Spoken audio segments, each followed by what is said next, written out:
What do we want? Stop those! When do we want it? Now!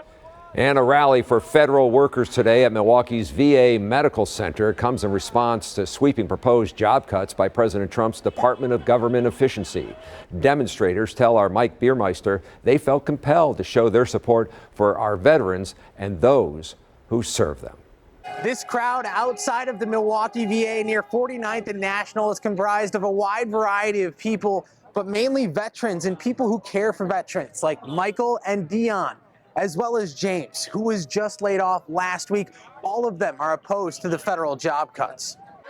United will never be defeated! A crowd of 200 standing in solidarity as fellow union workers stood side by side with Milwaukee Veterans Affairs workers, opposing federal cuts initiated by the Department of Government Efficiency. In a memo sent out earlier this week, the Department of Veterans Affairs plans to cut over 80,000 jobs, or about 15% of its workforce, as part of reorganization. It's unfair what they're doing to the employees of the United States government, let alone just the VA.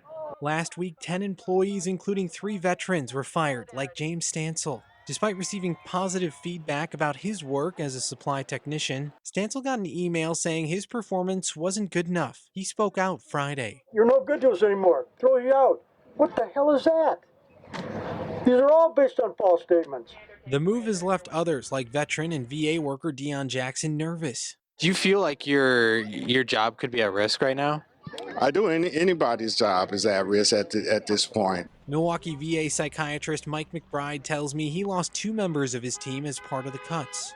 We need them, and we're all hurting because of that. He and other veterans who work at the VA felt compelled to stand up before more cuts take place. The time is now. We've got to save it. We got to speak out. We got to talk to our representatives, make sure that we preserve VA health care.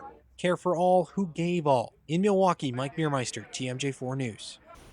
And this very same issue came up in a teletown hall yesterday with Wisconsin Senator Ron Johnson. And Johnson told a caller worried about staffing cuts that the VA budget is going up this year. First of all, I don't think anything has happened in terms of personnel that I'm aware of in the VA. What I can assure you is taking care of our veterans has strong bipartisan support in both chambers. Senator Johnson says Veterans Affairs funding will hit $370 billion this year. That's up from $245 billion 4 years ago. We checked the numbers on the VA's website. Johnson also says the VA budget has increased above the rate of inflation.